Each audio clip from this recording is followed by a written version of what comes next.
You're listening to Chasing the Horizon, a podcast by, for, and about motorcyclists. This is episode 16.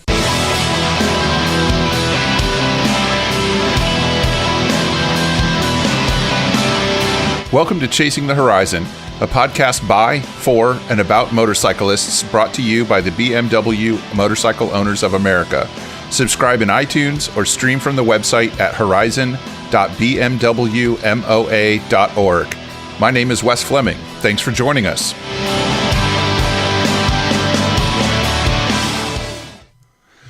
Continuing with my emerging tradition of talking about Royal Enfield or Harley Davidson in every episode, sometimes both of them, I'm going to start today with Royal Enfield.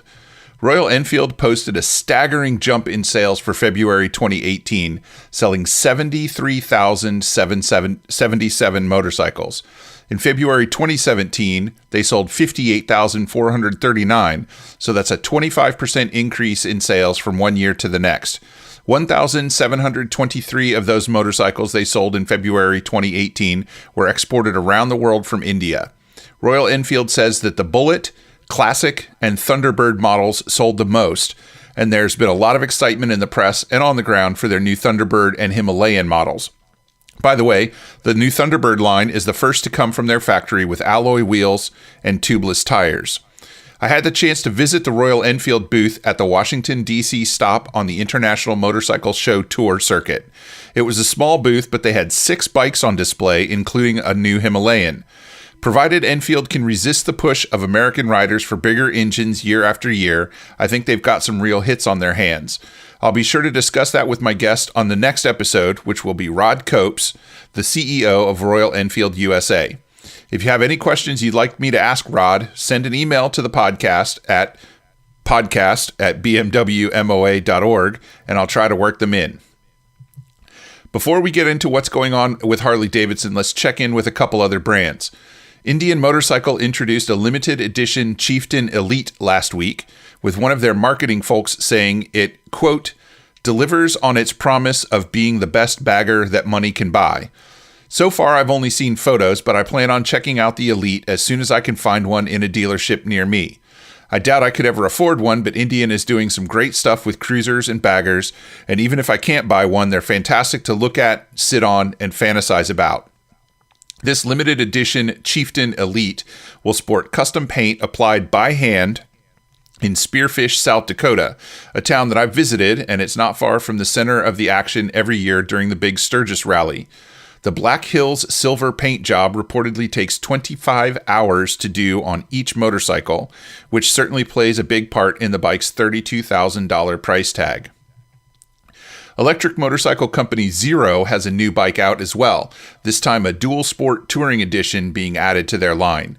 The DSR Black Forest edition will only be sold in Europe, and Zero says the bike has a range of 155 miles when riding in the city. Its stated range of 75 miles on the open road doesn't sound like a lot of touring range to me, but the bike does come complete with headlight protection and adventure bike style panniers and a top box. Zero says their charging technology allows a 1-hour charge, so sitting around over lunch, to add about 90 miles of travel distance. No pricing on the Black Forest edition is available yet, but Zero says it will be in dealerships starting in April. Last but certainly not least, it's been another big week in the news for Harley Davidson.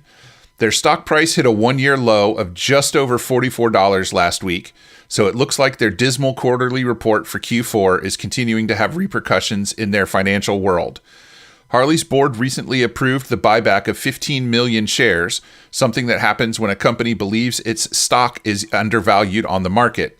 I really should get a financial expert on the show that understands this stuff so we can get some info on how it all works, but I sure don't understand it. I can report on the stock market, but I have no clue how it functions.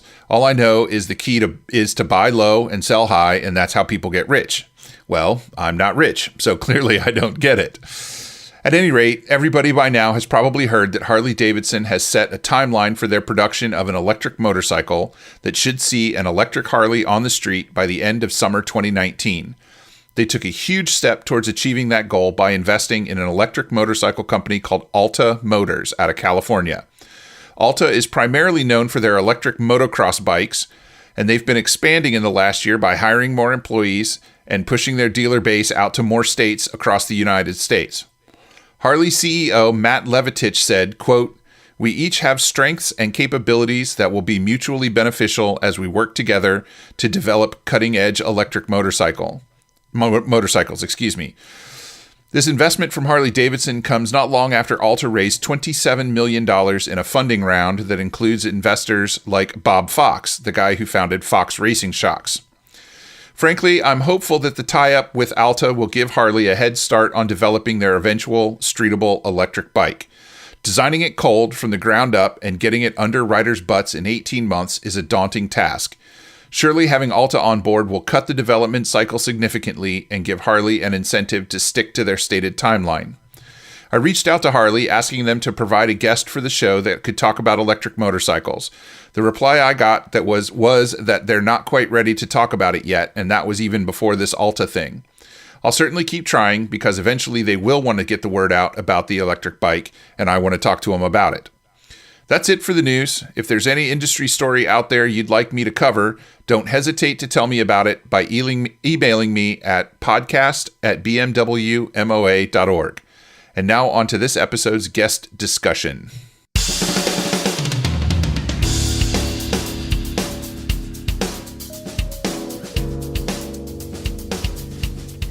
Welcome to the podcast, Porsche. It's good to talk to you today.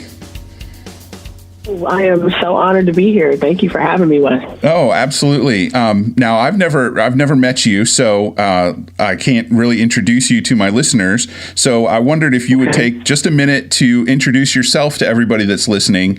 For my listeners already, and to remind people that know you that might be listening to it, who you are and kind of what you do in the world. Sure. My name is Porsche Taylor. I am the founder and editor-in-chief of Black Girls Ride magazine and the producer of the Beautiful Bikers Conference and Awards. I've been riding since 2003.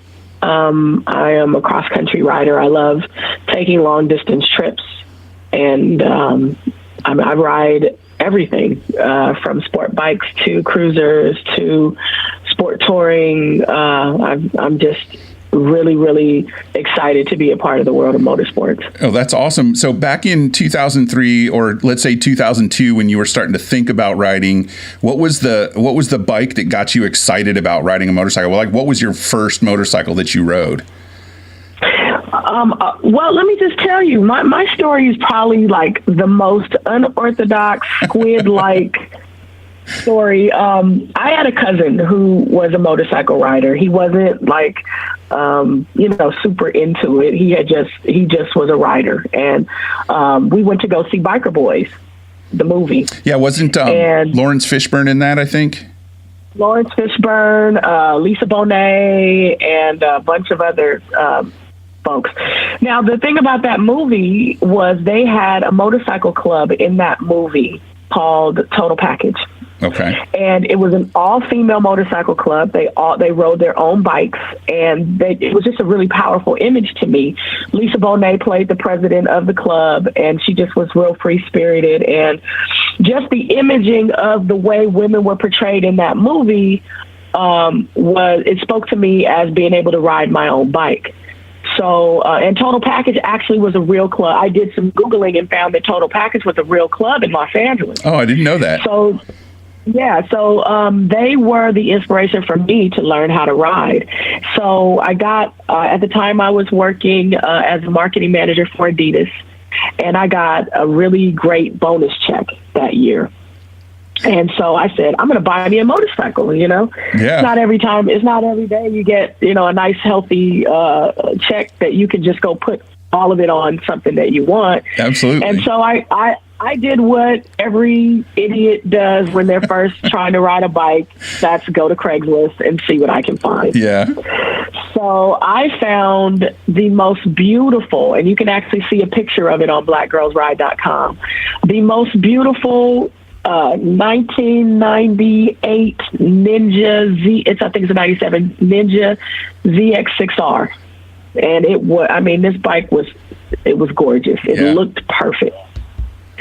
So I brought my cousin along with me, thinking that, I bought every vehicle I've ever owned from him. So he pretty much was very mechanically inclined. He would build cars from the ground up. So I figured if anybody would know if something was wrong with this bike, it'd be him. So I brought him with me, and he gave the bike the thumbs up. He took a little test ride on it and gave the bike the thumbs up. I forked over the cash, and I was off to learn how to ride. Now, my first riding lessons, I kind of dabbled like most kids do in the neighborhood on little pocket bikes or, those little Honda bikes that we put together back in the day. And I had actually dabbled on a little 50cc dirt bike around the neighborhood. So I understood the dynamics of clutch and shifting, right? So it wasn't much different to move to a bigger bike. You just have to, if you respect the throttle, right? You're not going to go too crazy. But I never forget my first ride. It was so wrong. Everything about it was wrong. The helmet, seriously, my helmet was too big. I had no protective gear on. I had no gloves on. I literally treated this like a BMX bike in the neighborhood, and I'm just riding around. Which is what a lot of people do when they first get on a motorcycle. They don't think that far ahead. They're just, they want to get on a bike and have fun. Right. And so that's pretty much what I did. So I'm learning. And so something just told me, my cousin was a little nervous. And so I did a couple of figure eights in a parking lot, and he was like, all right, let's go. And so again, I'll never forget that first ride. I'm sure that I scared the hell out of him. But I made it back safely in one piece. And he said, you need to go get you some gear. So I got a jacket. I got I'll never forget a little $50 white helmet that fit. I mean, I'm talking, I didn't know anything at this point. And so I went to a bike night, and I met a young lady who she was a black woman who was a member of a club in LA. And she offered to teach me how to ride. She saw me ride up real shaky, and she said, I'm going to take you out and I'm going to teach you how to ride your bike. So she took me on the freeways, and at night, we rode at night because there was less traffic, and it helped me kind of get my feet under me. And the bike, I thought, was fine. So I go to this one bike night, and there was a mechanic, a well-respected mechanic on the motorcycle set who was listening to the engine. And he came up to me and he said, your bike looks great, but it's not running right. I want you to bring it to me tomorrow. Now, I didn't know this guy from a can of paint. Right. He said, just bring it to my... I'm telling you, bring it to my shop tomorrow. And I'm like, is this guy trying to kick it to me? What's really going on? And so, but something told me to trust him. I took it to his shop, and turns out the bike was only running on 2 cylinders. Oh no! Right. And so he did some kind of magic trick. I don't know what he did. He spent a couple of hours underneath it, and by the time I got it back, it was a real 600 then. Right. So I don't know. Maybe God works in mysterious ways. Right. And I could just immediately feel the difference in the power of the bike when I got on it. And so I rode that bike, I want to say, for 3 years. Okay. And I learned how to do a lot on that bike. It was really powerful. Kawasaki, I really liked that bike a lot. And then I made another rookie mistake. I let a friend ride it. Right? Oh no! I think I know how this story ends, but go ahead and tell me. Right. So you let a friend ride. She had just got her license. She was like, "Hey, I'm excited.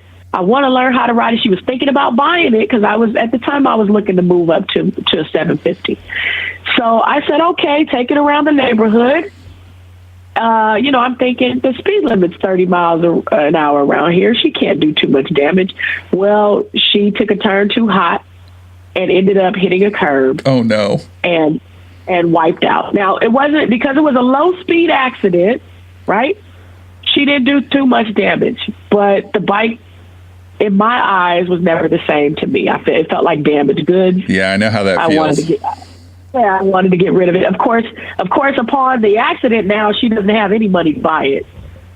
And, you learn that other second very good lesson, which is to never let anyone borrow your bike. That's right.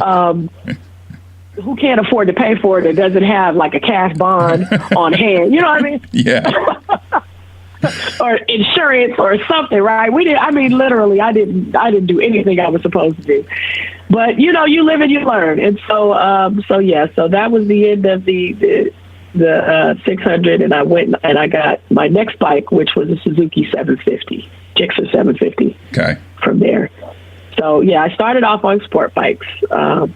That's how my love of riding came to be, and it came because there was a young lady who was willing to teach me. I learned from a woman, which is weird because a lot of us learn from guys. A lot of women learn how to ride from guys. Sure. Yeah. Your brother, your father, like you had your cousin as one of your mentors. Yeah. That's a pretty typical pattern. When my daughter learns to ride, she'll learn from me. I don't, I do have a couple of good friends that are women that ride. One of whom she's known since she was a tiny little kid. So I'm hoping that when she starts riding that lady will become a mentor to her. But yeah, I mean, she's most likely to start learning from me because I'm accessible. Well, and that's the thing, if you've got parents who teach you, that's a little different because parents teach you with safety at the forefront. When you're learning from, let's say, a friend or a boyfriend or even a cousin, they don't so much care about safety. They figure you'll get it. You just get on, you'll get it. And so, and I also note that men have a more aggressive teaching style than women do. You think so? Yeah. Well, I'll just say this: in my experience, there was a feeling that I had to keep up when riding with guys. You don't want to slow them down. You want to be able to keep up. You want to be able to ride at their speed. There's always the waving of the hand. Come on. Whereas when I learned from a woman, she understood that it was okay to let me ride at my own speed, and she slowed down to meet my needs. And if we were somewhere that, let's say we were on the highway and I was riding too slow, she would get me off the highway and onto a city street where I could ride at my speed until I felt comfortable getting up to a faster speed. Yeah. And, now that when you say that, I absolutely agree with you because I remember when I first started riding that the guys that I rode with, they almost seemed to approach it as a challenge for me to keep up. So it wasn't so much about me riding safely or learning the mechanics as much as it was, let's get out there so you can go fast and we can go have fun kind of thing. Right. And if you don't keep up to their speed, well, then you might not get invited back to the next ride. Exactly. So. And I don't remember now where I read it, but I read a piece of advice that I took to heart about, teaching somebody to ride. And they said the advice was to, once they understand the mechanics of riding a motorcycle and they can, get through a turn safely and those kinds of things, the advice was to ride behind them and let them lead and observe them. And that's what she did. That's what she did with me, which was welcomed. She would ride behind. She would let me set the pace. She would ride behind me, and she would let me lead. And then I got lucky again because the guy who was the mechanic, I actually ended up joining his motorcycle club. But the guy who was a mechanic who fixed my bike was also a great teacher. And he had, back then, the communication devices. We bought the, I don't think they were chatterboxes. They were something else. It was something else. The helmet to helmet. Right. So he put it in my helmet, and he would talk me through the turns. Nice. And I'll never forget my first ride on, I don't know if you've been to California, but we've got the 110 freeway to Pasadena. Okay. Which is one of our oldest roads, and it's very curvy. And you have cars that don't do a running start. They come onto the freeway from a dead stop. So it's probably not the safest place for a new rider, but I just remember him taking me out on this freeway because he wanted me to learn how to lean into the turns. He wanted me to learn counter steering. Right. And so he would ride behind me, and I would lean into the turn, and he would see the turn being a little sharper, and he'd like, you got to push down on the handlebar or you're not going to make it. And so I would push down, and I would lean a little farther than I've ever leaned before. and I would come out the other side, and I get to the end, and we would do that a couple of times over and over and over again, so that I got comfortable leaning the bike. And so that was like my first take at more of an advanced. It's really probably not even advanced, but for a new rider, more of an advanced rider. So I was able to take advantage of technology that a lot of people don't implement in being taught to ride, Yeah, that was a really smart thing for him to do, to put the comm devices on there. So and all of this before I even took the rider safety class. So did you have a license while you were doing all this learning, or were you just kind of winging it? I had a permit. That's close enough. Close enough, right? So in between, sorry, go ahead. Towed. No, until the first time I got towed by a CHP officer, and then it became urgent to go ahead and take the class. Yeah, I better go get that license now. Because he threatened to keep that's a heck of a story too. So we're riding back from San Diego. I'm riding with my friends, and learning still how to ride on the freeway. Now these guys, again, I'm riding with guys. I'm one of 3 girls riding with all guys. They're splitting lanes. I'm a new rider. I probably have been on the bike maybe 4 months. We're splitting lanes in California, which is the only place you can do it. And they're splitting lanes at excessive speeds. I'm not going to get into how fast, but fast enough. I realize that they're riding too fast for me. So I fall out of the formation. But I happen to be the one person that the CHP guy who had been following us could catch. Couldn't catch everybody else. But so as I fall out, the lights go on, and I get pulled over by a really overzealous cop. And he was angry. You could just tell he was angry. And so, he calls for the flatbed, and I'm talking about hand on the gun, hand on the holster, because he's thinking I'm going to run. Take the key out of the bike. Drop it on the side. I mean, the whole bit, right? And I'm thinking to myself, I wasn't even going that fast when he pulled me over. Right. Well, they've been watching us for a while. And so the guy was like, oh, this is my bike now. You don't have a license? Oh, this is my bike now. Oh, my gosh, I'm keeping it. And he was just really rubbing it in my face.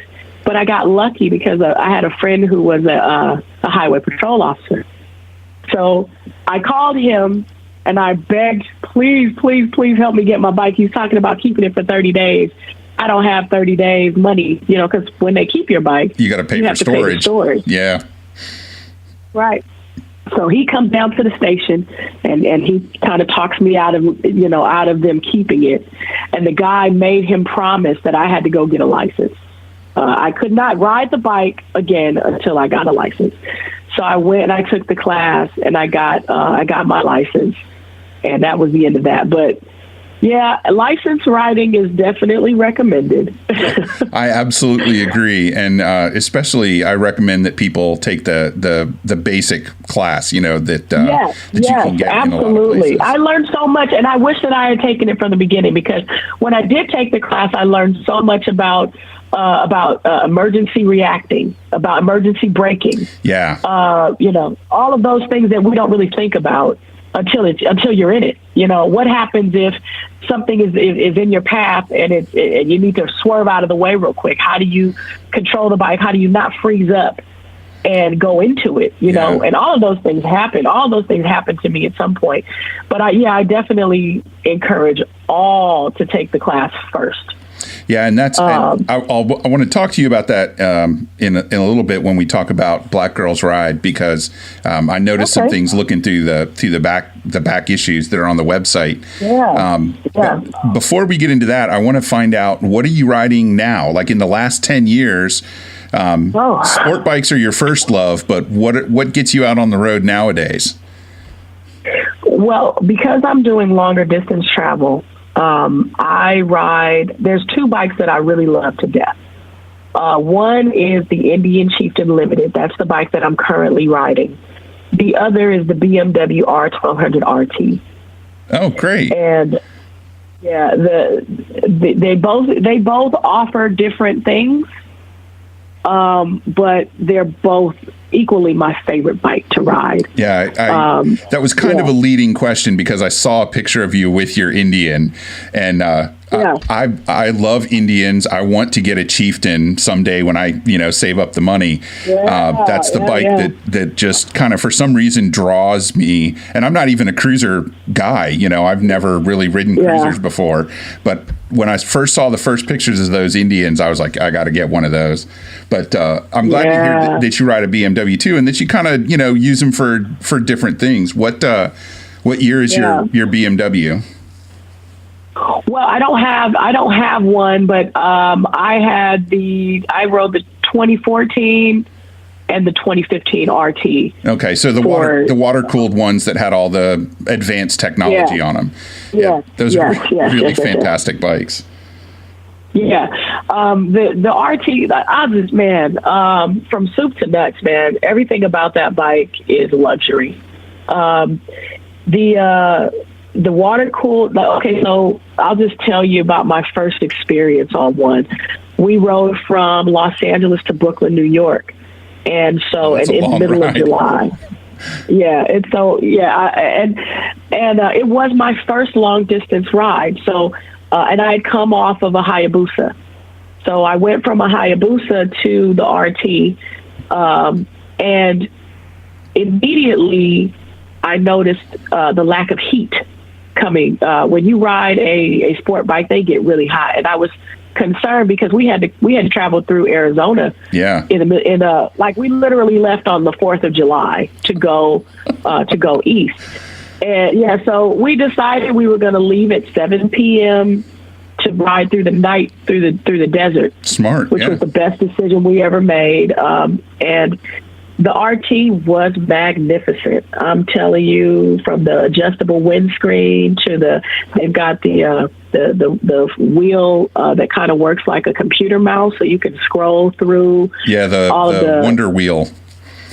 Yeah, you can scroll through all of the screens and all of the settings.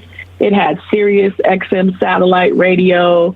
The speaker system left a little to be desired. I wish that they would enhance the sound system, because at high speed you can't hear it. You lose it, yeah. So I ended up pairing it with my helmet, with my Schubert, which was great. But still, when you're riding, you want a little bit of bass, and so that was what I was lacking. And because you're in the saddle, like we were in the saddle for, I think the longest time we were in the saddle was 20 hours. That's a long day. It was a very long day. You don't want to hear what's going on in your helmet. You want to lift the. I ended up riding with the Multi-Tech up, so that I could catch some breeze. Yeah. And I wanted to hear the music a little bit better. That's the only thing that I would say. But everything from the removable bags to the bags being so deep that you could fit a full face helmet inside of them. I mean, the digital suspension that could change on the fly. Isn't that amazing? To be able.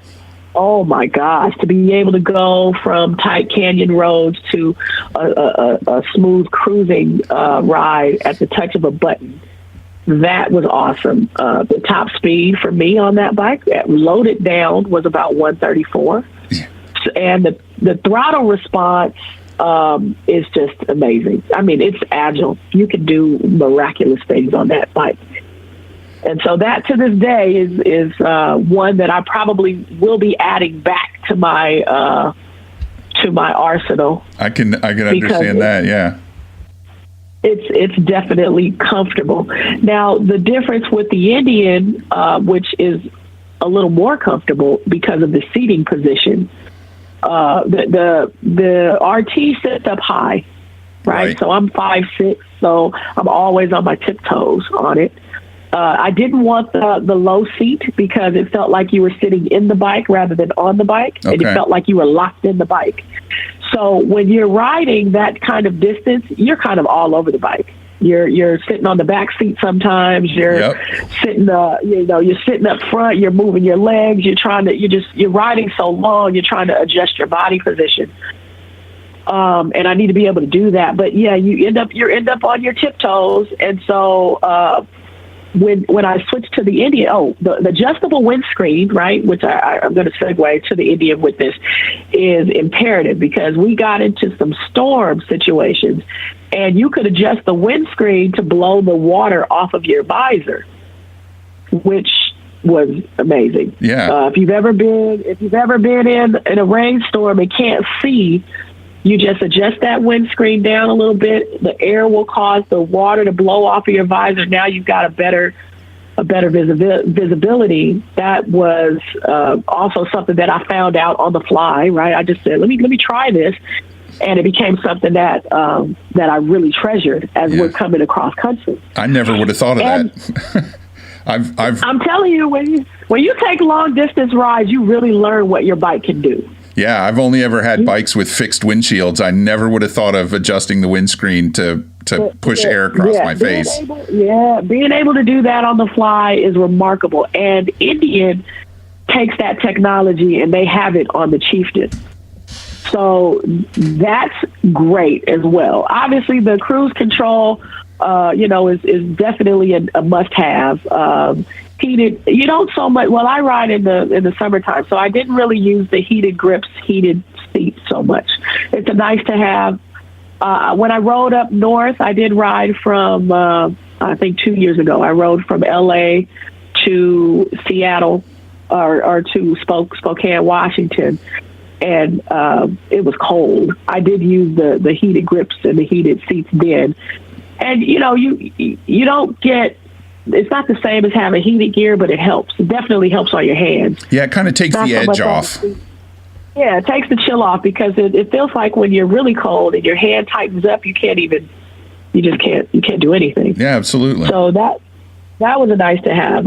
But okay, so the seating position on the Chieftain is way more comfortable, especially with the pegs. The touring pegs, that definitely helped my lower back, and it helps to be able to stand flat-footed. It has the ride command system, which is my favorite feature on the Indian. The throttle response. First, let me just say the 111 motor that you get right out of the gate.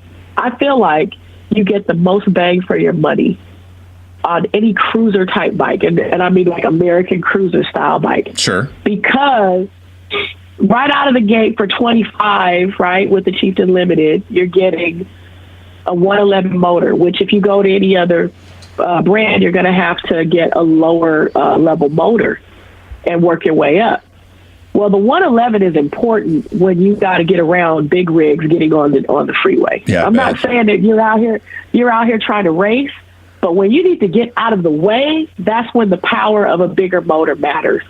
And I love the throttle response of an Indian because it feels almost like a sport bike. So whereas with some of the other competitors, it's kind of like, I think I can.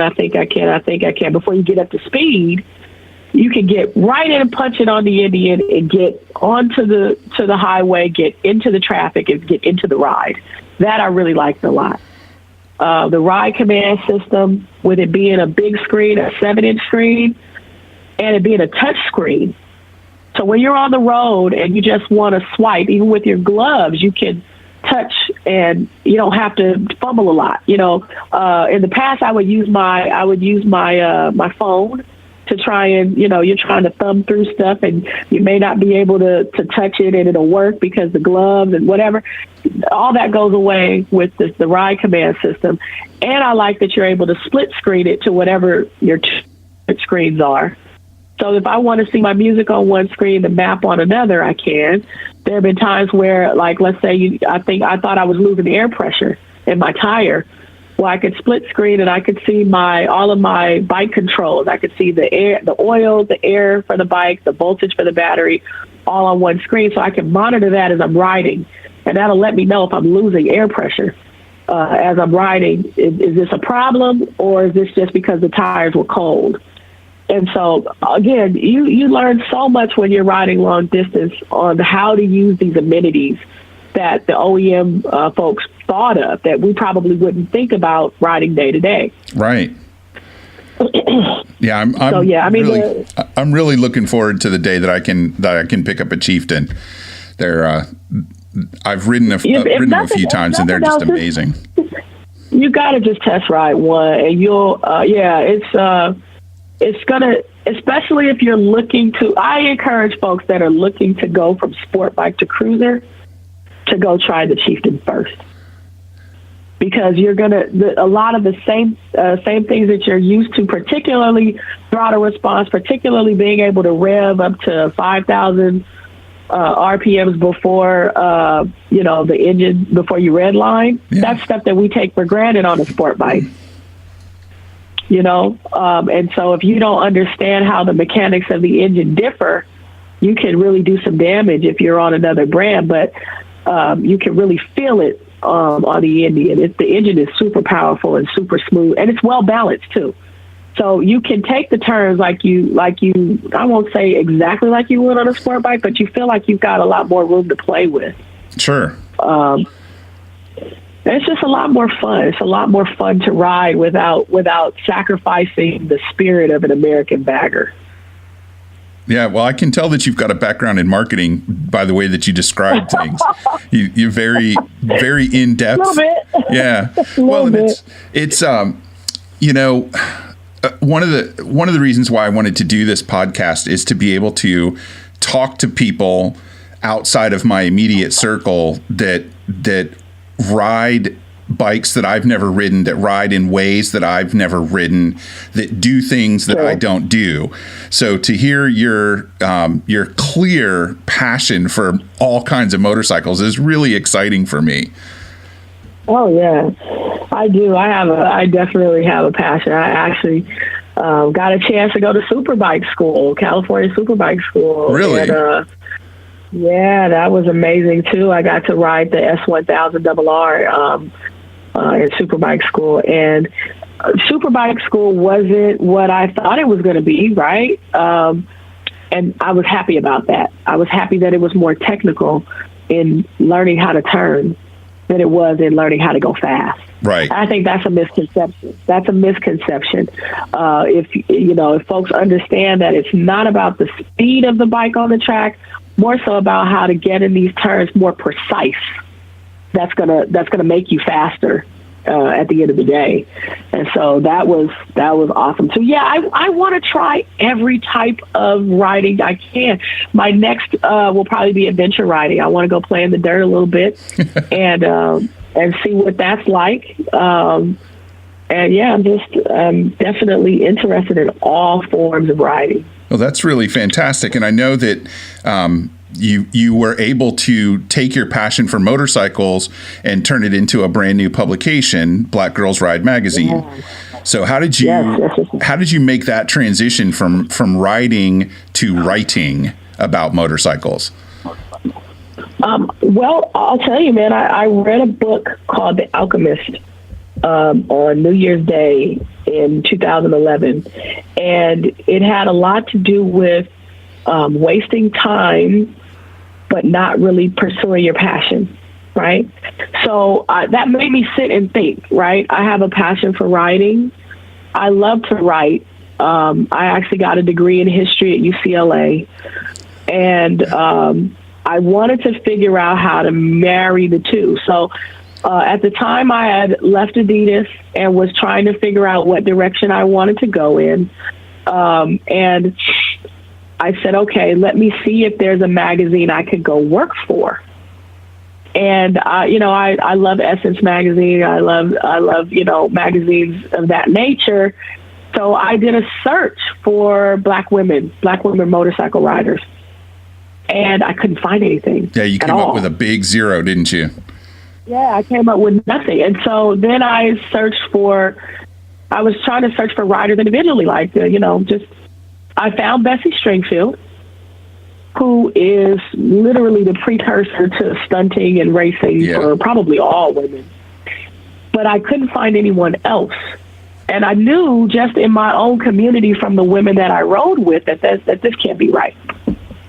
I found I did a couple of searches for women racers, and I found a couple that were, and this is just kind of in my community message boards, not in mainstream media.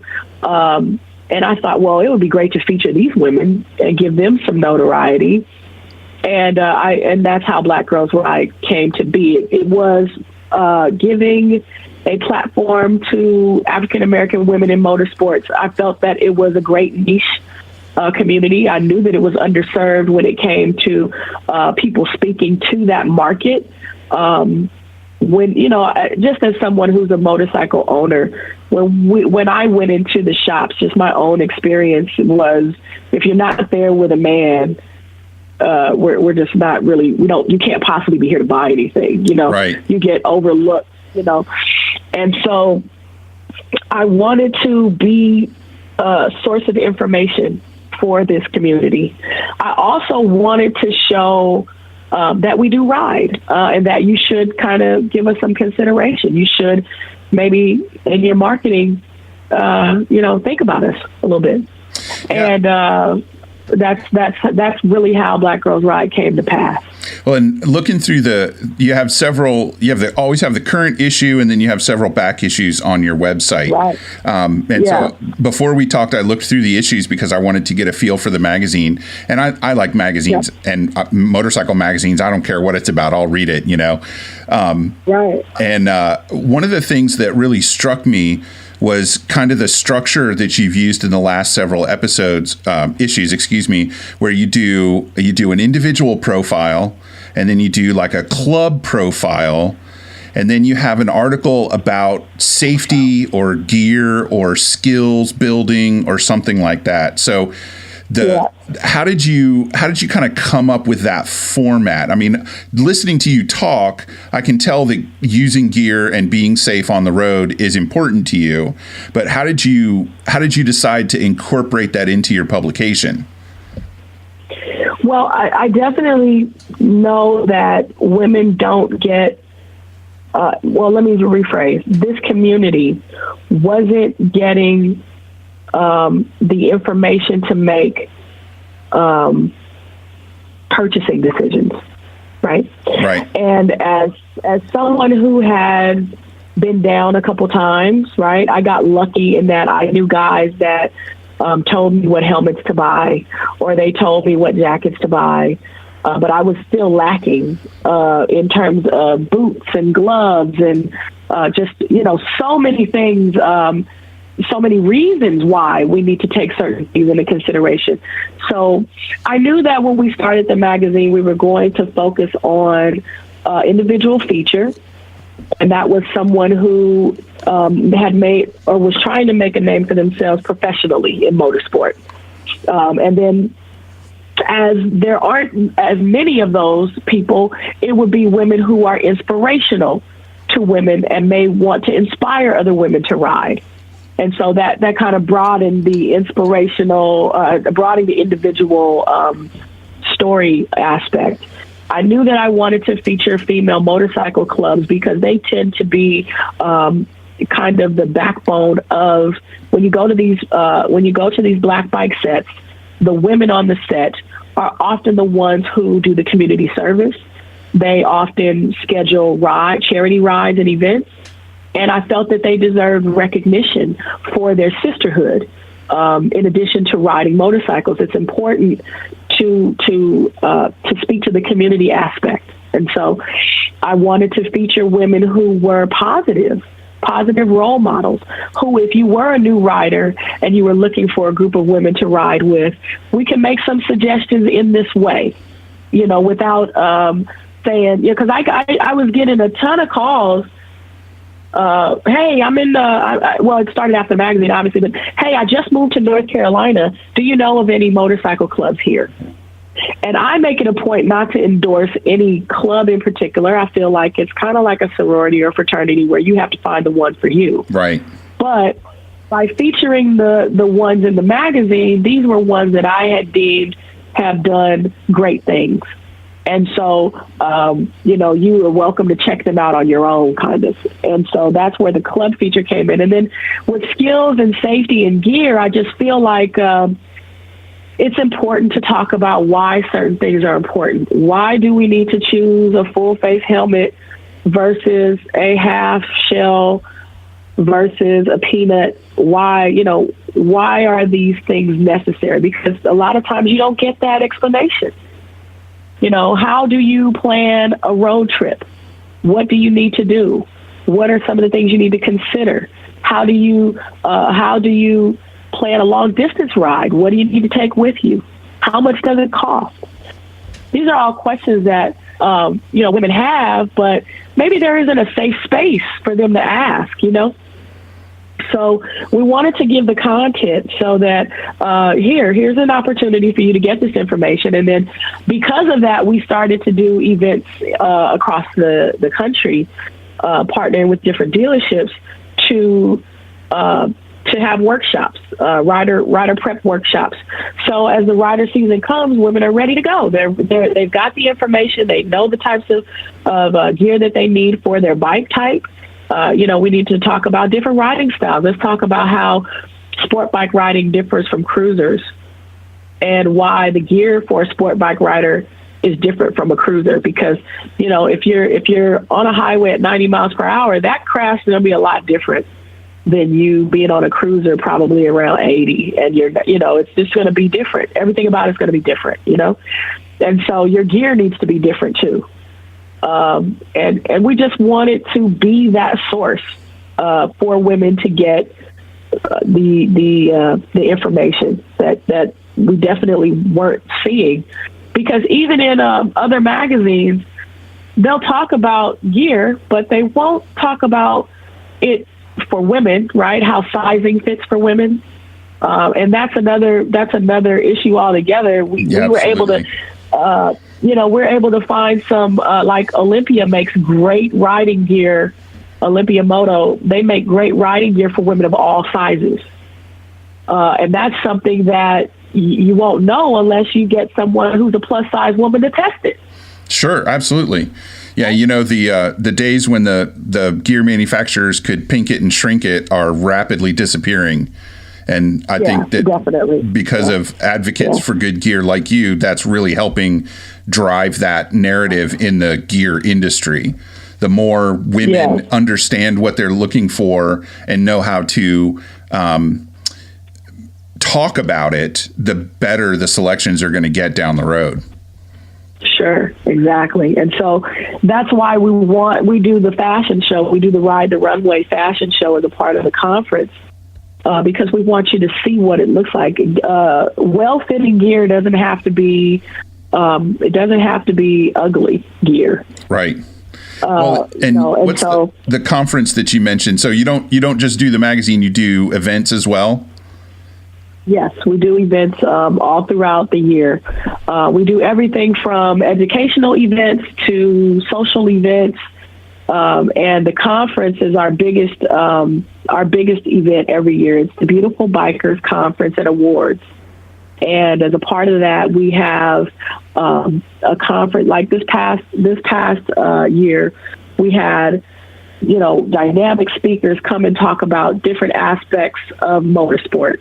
We had women talk about getting on track and why track days are important for increasing your skill set. We had women talk about how to ride abroad, how to ride in other countries and what you need. What's the benefit of riding abroad on your own versus purchasing a motorcycle tour package? And, why paying a little bit more might be better for peace of mind. We talk about long distance riding and how to budget for your trip, how to take advantage of, some of the travel opportunities from airline points and hotel points to, staying with friends and relatives and where that makes the most sense. Mm-hmm. So we just the whole gamut of motorsports, and each year we get a little bit deeper into the different topics. But our goal is to try to cover as much as we can. And then we have the Ride the Runway fashion show, a part of that. And I'm hoping to get more manufacturers to get on board. We had some really great manufacturers this year. We had Olympia, we had Scorpion, we had Indian, we had Worstwear Denim, we had Motor Chic. And so as that continues to grow, we want to offer opportunities to both new manufacturers and established manufacturers to showcase their products. Yeah, and then go ahead. The Worse for Wear factory, or if you want to call it that, it's only a 3 or 4 person operation, is right here in Richmond, Virginia, where I live. And I've met Laura Smith several times, and what she's doing with women's gear is unbelievable. Yeah, well, I just know that to find plus size denim that is wear tested, and we'll take, a lot of times we're just riding in old baby jeans, we don't know any better. So to know that you can get a pair of riding denim and get it custom tailored to you is a good look. And I think that what was important for us is to get around price, right? Because a lot of times we will look at price and go, yes, there's price involved, but I mean, we're talking about saving your skin. Yeah. And maybe even your life. Right. And so, right. And I definitely, I've had that conversation as it pertains to helmets, especially helmets. People will buy a $100 helmet and get it custom painted and spend $300-400 on custom paint and artwork. But it's the cheapest helmet ever. And if you lose your head, you lose your life. Right. So, we have to have that kind of messaging so that people can understand that if you can spend $250 on a pair of sneakers, you can spend $250 on a good riding jacket that's got armor that will protect you if you hit the ground. It's about realigning priorities as it pertains to motorsports and realizing that if we don't take care of our needs, when we do hit the ground, you're going to lose more than you bargained for. Yeah. And nobody wants to be stuck in a hospital for weeks on end growing new skin. Right. Absolutely. And, I've been really, really lucky in that the few times that I did go down, I was geared up. And, but there are times when it's hot and you just want to be outside in a T-shirt and I've done that too. And on those days, you're feeling like a superhero, obviously. But when I ride across country or when I'm doing an event, safety, at least the information is there. You know what I mean? And then you can make the choice you can make your choices accordingly. Yes. So have you guys had the conference for 2018 yet? Do you do it every year? Yes, we do it every year. We do it. We just moved it to February, so we just finished it in Texas, in Dallas, Texas. It'll be in Dallas, Texas, February 22nd through the 24th of 2019. Okay. And you can go to beautifulbikers.com and get your early bird registration. Obviously, we're still working on a lot of the details for next year. Sure, it's early still. Yeah, we just finished it for 2018, and it was great. We had an amazing conference. So I'm looking forward to what 2019 can bring. Well, I'm glad to hear that. So at the conference, now knowing that your magazine is called Black Girls Ride and you're kind of enmeshed in the Black women's riding community, is the conference kind of mostly geared towards Black women, or is it kind of just an all-women event? It's an all-women's event. And because we have had issues with Black Girls Ride branding from certain sources, right? I purposely call it Beautiful Bikers because it's all inclusive. Gotcha. It's not, and even Black Girls Ride, although people don't realize it, Black Girls Ride is not racially exclusive. No, and any you can, more than just looking through the issues, I can tell that. Right, and so, but I will say that we're unapologetic about catering to a niche that hasn't gotten any press. Well, yeah, and I don't think you should be either. I think it's a great way to, from my perspective, to be perfectly honest. Number one, I had no idea that many Black women rode motorcycles, and I had no idea that they were organized into clubs all across the country until I read your magazine. So that was a real eye-opening thing for me because, I do know a lot of women that ride, their own motorcycles. I know a number of women that ride with their husbands or boyfriends or significant others. But I probably saw in the pages of your magazine more women that ride their own motorcycles in a period of just a couple hours than I have in the rest of my time as a motorcycle rider. So that was a really eye-opening experience for me. And just when you mentioned earlier, it's kind of like a sorority and you have to find the one that fits you. That's a feeling that I really got from reading the club profiles about this sisterhood, for lack of a better word, this kind of togetherness that there's a bond between these ladies in their clubs. And it's not something that's impenetrable to an outsider, but it's something that is really fierce and powerful within the group. And it just really gave me a lot of hope for the future of motorcycling. Yeah. And I'm glad that you saw that, because that's kind of the direction that that we want to kind of go in. So I was a part of Robert Pandia's gas panel. Yeah, the Give a Shift. Right. And there was a kind of a roundtable discussion on how to bring more butts in seats, basically. And so, it's going to start with women. It's got to start with women, because women say yes to their kids riding. Women say yes to their husbands riding. And women themselves are powerful behind the bars. So if we can show other women, and this has happened over and over and over again.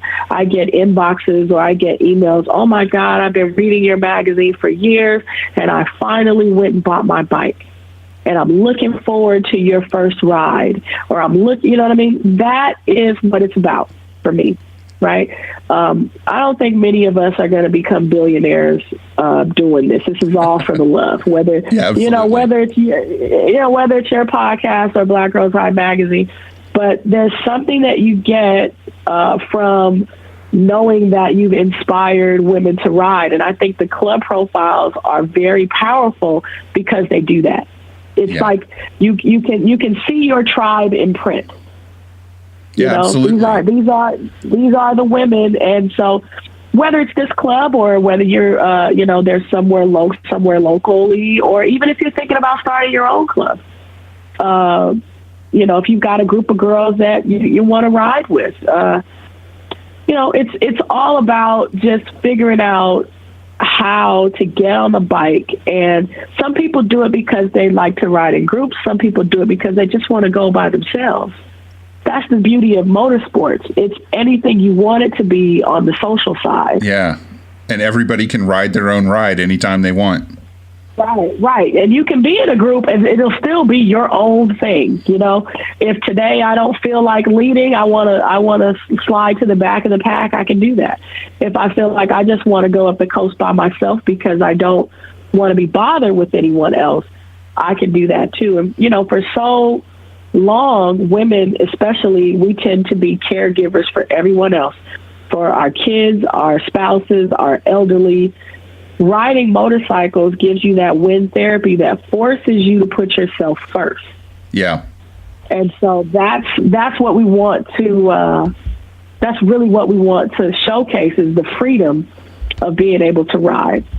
So I'm hoping that we're doing that. The issues are coming a little slower than I'd like them to, and that's because we've taken on so much in the way of events and stuff. But it's like a one-person operation with a bunch of volunteers. Yeah, you do what you can do when you can do it, and the rest kind of figures itself out.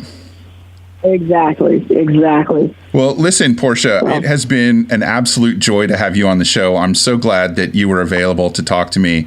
And I can't wait to get out to California and, meet you in person and maybe do some riding and see some of the roads that you've talked about.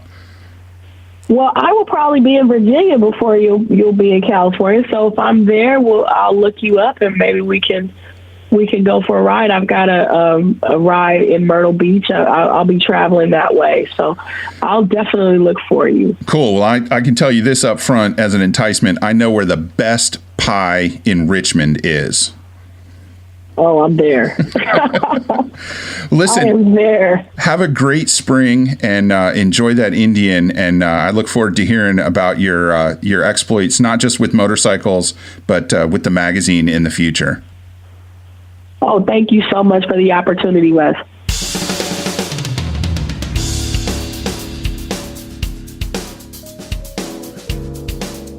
Because this podcast is produced by the BMW Motorcycle Owners of America, in every episode I highlight one benefit of being a member. I admit it's an enticement to get you to our website and get you to join for at least 1 year. I've been a member since 1999 and have used the member benefits to my advantage countless times since then, especially the roadside assistance program. But that's not what I'm going to tell you about today. Today, it's all about the MOA getaways. The getaways are like mini rallies. There are 11 of them spread across the USA from March through November. The first one is coming up soon with the Fontana Getaway in North Carolina running the weekend of April 20th. The last one of the year is in Kerrville, Texas, and that starts on November 9th.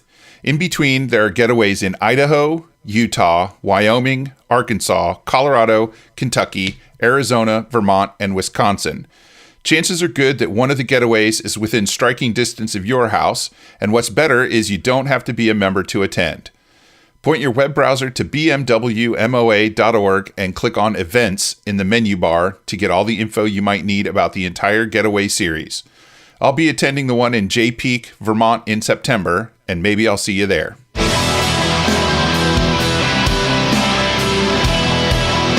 I want to thank you for coming back for the 16th episode of Chasing the Horizon, which featured a discussion with Porsche Taylor, founder and editor of Black Girls Ride magazine. Our next episode will feature a discussion with Rod Copes, the CEO of Royal Enfield USA. That episode will be out on March 19th. Andrew Finberg composed and recorded our theme music. Karen Hawker designed our logo. Thanks again to all our guests and listeners for giving us their time. We'll see you out there somewhere on the road, or off it. Ride safe.